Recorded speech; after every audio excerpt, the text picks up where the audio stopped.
wabarakatuh. Waalaikumsalam Waalaikumsalam warahmatullahi warahmatullahi wabarakatuh. wabarakatuh. Bagaimana kabarnya hari ini anak-anak?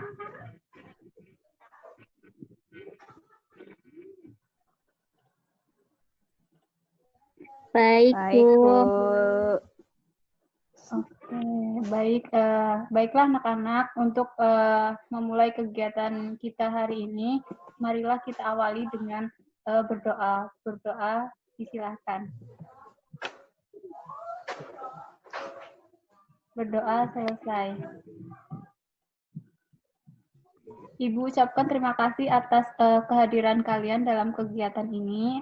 Anak-anakku, kalian masih ingat apa aturan main yang harus kita taati? Masih, Bu. Oke, Bu. Oke, Kita contohnya harus seperti bisa apa? menjaga rahasia. Oke, Kita harus bisa menjaga rahasia. oke. Ya, betul tuh. Selanjutnya, Ibu yakin kalian pasti sudah menaati aturan main tersebut. Baiklah anak-anak, pertemuan kemarin kita kan sudah membahas permasalahan dari Mbak Ratna mengenai orang tuanya yang sibuk bekerja.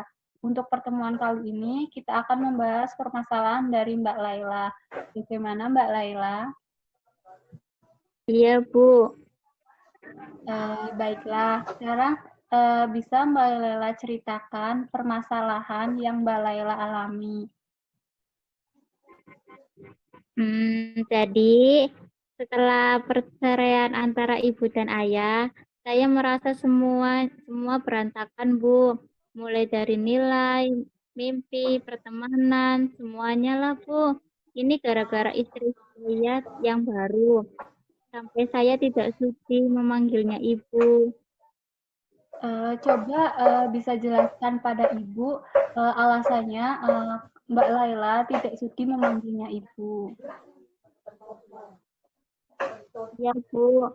Saya memanggilnya tante karena tidak ada yang bisa menggantikan ibu saya selamanya. Bahkan sekarang saya juga tidak pernah makan masakan tante, malas. Tidak pernah makan di rumah, berarti Mbak Laila.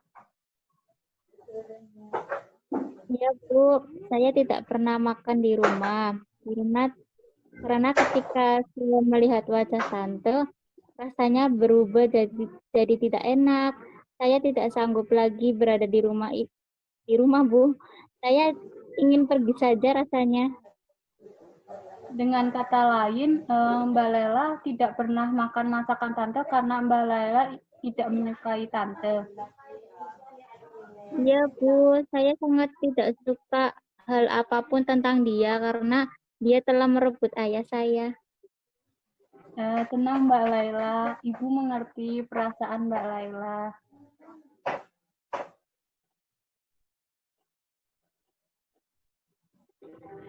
Saya juga tidak peduli dengan nilai, cita-cita atau apapun itu, Bu. Sakit rasanya memikirkan masa depan, sampai saya sering berpikir ingin menyerah saja, toh nanti masa depan saya juga akan ditanggung oleh orang tua. Coba Mbak Laila pikirkan terlebih dahulu. Apakah Mbak Laila yakin masa depan Mbak Laila akan ditanggung oleh orang tua?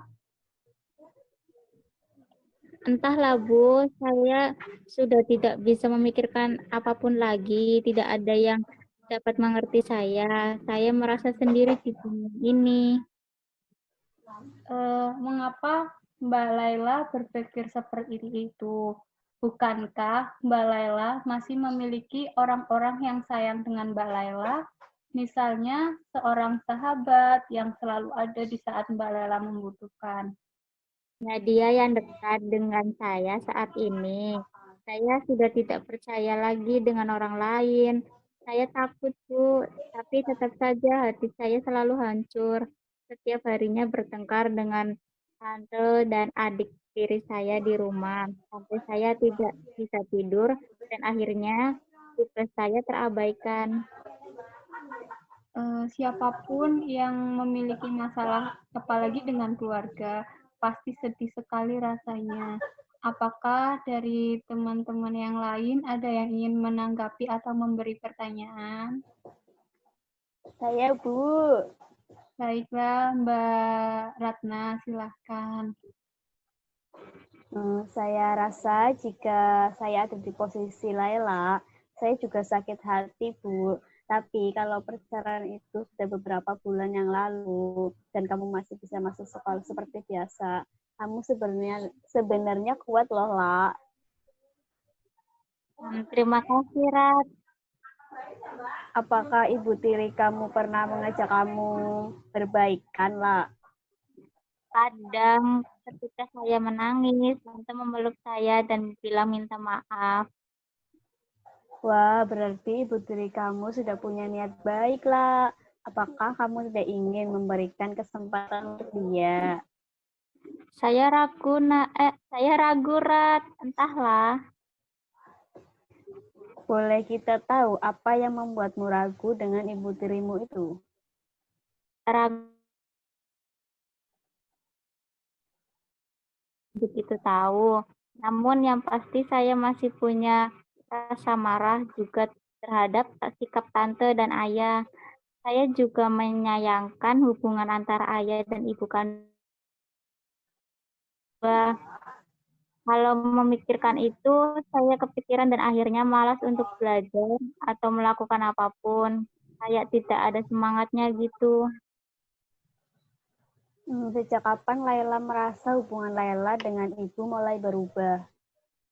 Semenjak ibu bercerai dengan ayah, sejak saat itu ibu menyibukkan diri bekerja sehingga tidak pernah punya waktu untuk saya, bahkan hanya untuk menanyakan kabar.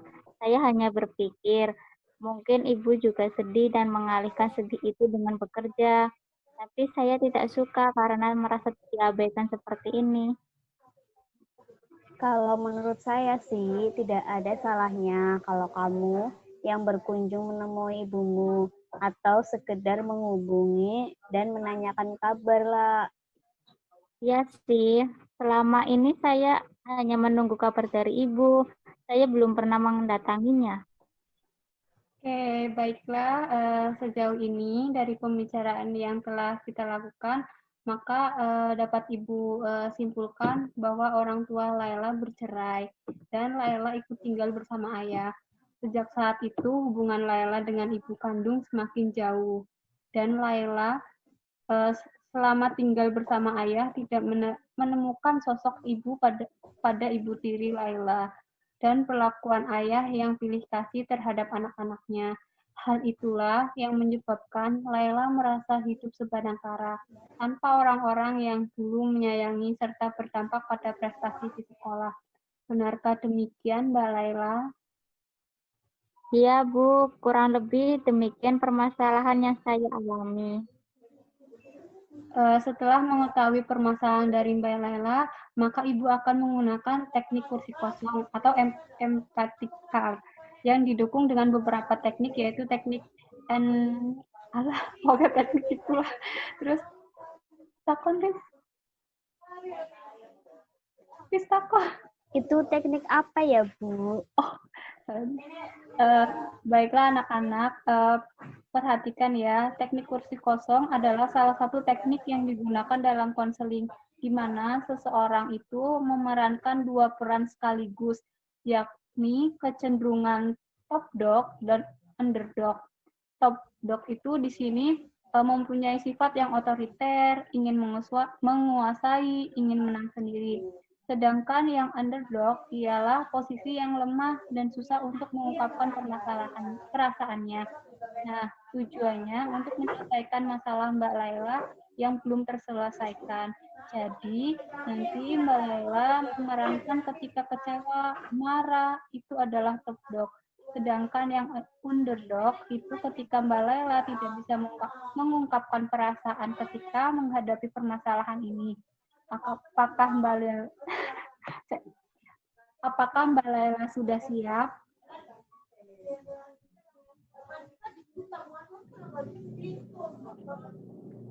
Laila.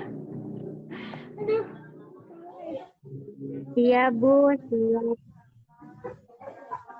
Oke, Mbak Laila. Namun sebelumnya, posisikan duduk senyaman mungkin. Ibu akan mengajak Mbak Laila untuk mengingat dan memanggil kembali ingatan-ingatan yang terlupakan dan mungkin menyakitkan untuk diingat. Ingatan yang berkaitan dengan permasalahan saya, Bu. Iya, ingatan yang menjadi sumber permasalahan Mbak Laila. Bisa dipahami, Mbak Laila? Bisa, Bu. Baiklah, sekarang Ibu minta setelah hitungan ketiga, Mbak Laila memejamkan mata. 1, 2, 3.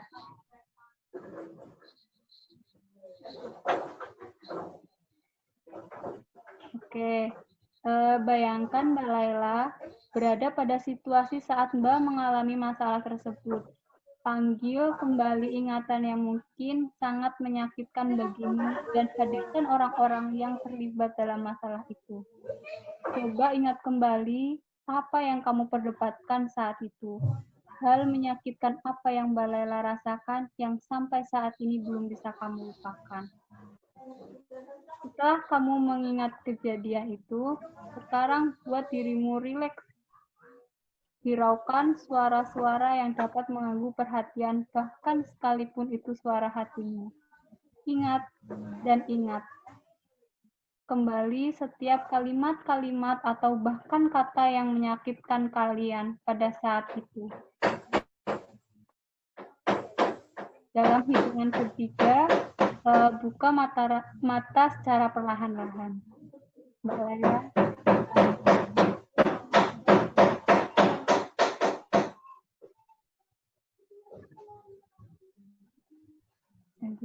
Sepertinya Mbak Laila merasa kesal ya? Iya, Bu. Saya tadi kesal ingat kejadian itu. Tenang, Laila. Pasti nanti akan selesai. Iya, benar Mbak Laila. Akan kita selesaikan. Dan mari kita terapkan teknik kursi kosong ini. Baik kursi mana yang akan dijadikan kecenderungan top dog dan underdog? Nah, yang ini top dog dan yang ini underdog, Bu. Baiklah, jika seperti itu bisa dimulai sekarang, Mbak. Baiklah, iya Bu, bisa. Oke, silakan Mbak. Oke. Laila benci dengan Tante. Tante sudah merusak kebahagiaan keluarga Laila. Memang apa yang Tante lakukan sehingga merusak kebahagiaan Laila? Tante tidak sadar, Tante sudah merebut ayah dari ibu dan Laila. Tapi Laila, Tante menikah dengan ayahmu itu ketika ayah dan ibumu sudah resmi bercerai. Tapi sejak saat itu Laila jadi jauh dengan ibu dan ayah lebih sayang kepada anak-anak Tante. Laila, itu hanya pemikiranmu saja. Ayahmu sangat sayang padamu. Dia rela kerja larut malam untuk membiayai sekolahmu. Apanya? Semua perhatian ayah cuma buat Tante dan anak Tante. Tante itu siapa? Tante itu tidak akan pernah bisa menggantikan sosok ibu dalam hidup Laila. Iya, Tante tahu. Tante tidak bisa menggantikan sosok ibu dalam hidupmu. Tapi Tante sudah menganggap kamu seperti anak sendiri. Mana kasih sayang Tante? Gara-gara Tante aku sudah gak mood lagi buat sekolah. Aku gak punya cita-cita lagi dan semua karena Tante. Maaf Laila, Tante tidak bermaksud seperti itu. Tante sayang sama Laila dan Tante ingin jadi ibu buat Laila juga.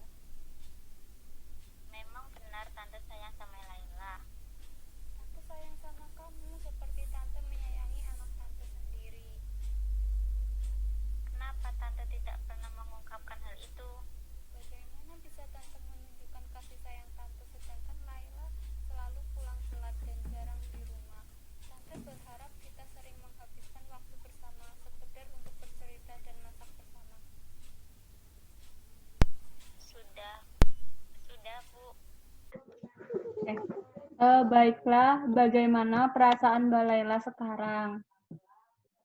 Saya menjadi sadar, Bu. Sekarang saya tinggal bersama ayah dan ibu tiri saya. Sekuat apapun keinginan saya untuk memiliki keluarga seperti dulu, itu tidak mungkin lagi karena ayah dan ibu saya sudah bercerai. Bagaimanapun keadaannya, sekarang saya harus memperbaiki komunikasi dengan ibu tiri saya dan menerima kehadirannya dalam kehidupan saya. Bagus sekali jika Mbak Laila mulai akan menerima kehadiran ibu tiri Mbak. Bagus sekali jika Mbak Laila mulai akan menerima kehadiran ibu tiri Mbak. Besar kemungkinan ibu tiri, ayah, dan adik-adik Mbak Laila senang atas keputusan yang Mbak Laila ambil hari ini. Baiklah anak-anak, tidak terasa ya waktu kita hampir 40 menit. Ibu ingin menanyakan pesan-pesan kalian waktu mengikuti konseling hari ini. Coba siapa yang ingin menyampaikan pesan-pesan selama sesi konseling ini?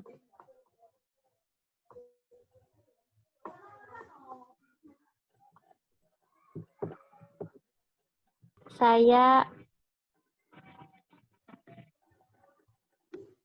Oke, silahkan. dari sekian sesi konseling yang telah kita lakukan ini, saya sadar bahwa bukan hanya saya yang mengalami permasalahan ini. Bagus. Bagus sekali. Akhirnya Mbak Laila memiliki kesadaran bahwa di dunia ini tidak hanya Mbak Laila yang memiliki masalah dengan keluarga. Ada lagi yang lain? Saya, Bu. Oh iya, Mbak Ratna, silahkan. Setelah melakukan konseling ini, saya jadi sadar, Bu. Ternyata saya terlalu berlebihan dalam menilai permasalahan saya. Padahal setiap permasalahan selalu ada alternatif penyelesaiannya jika kita mau menyelesaikannya. Bagus, Mbak Ratna. Jadi setiap permasalahan memang selalu ada jalan keluarnya. Jika kita mau berdamai dengan keadaan dan berusaha menyelesaikan masalah tersebut dengan kepala dingin.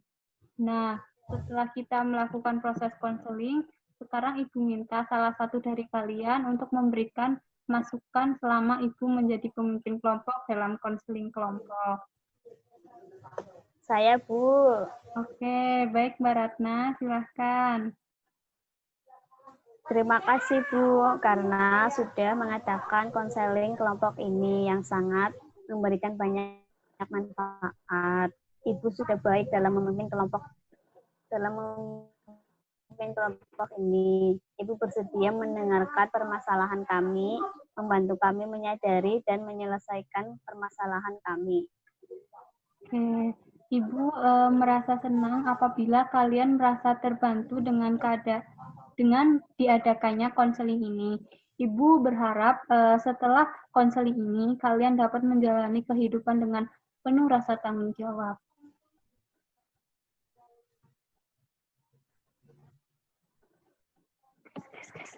Amin. Amin. Jadi, dari sepanjang sesi konseling yang telah kita lakukan, dapat Ibu simpulkan bahwa anak-anak mempunyai masalah seputar keluarga.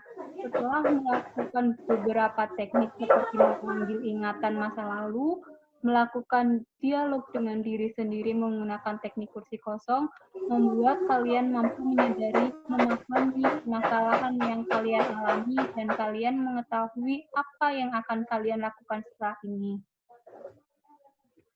Iya, Bu. Iya, Bu. Baiklah anak-anak, sebelum kita mengakhiri kegiatan pada hari ini, marilah kita berdoa semoga apa yang telah kita lakukan bermanfaat bagi kehidupan kita. Berdoa dimulai. Berdoa selesai. Baiklah anak-anak, Ibu akhiri kegiatan hari ini dan kalian bisa melanjutkan kegiatan masing-masing. Ibu meminta maaf apabila selama menjadi pemimpin kelompok banyak salah dan kurangnya. Semoga kita dapat berjumpa pada kegiatan konseling di lain waktu. Wassalamualaikum warahmatullahi wabarakatuh.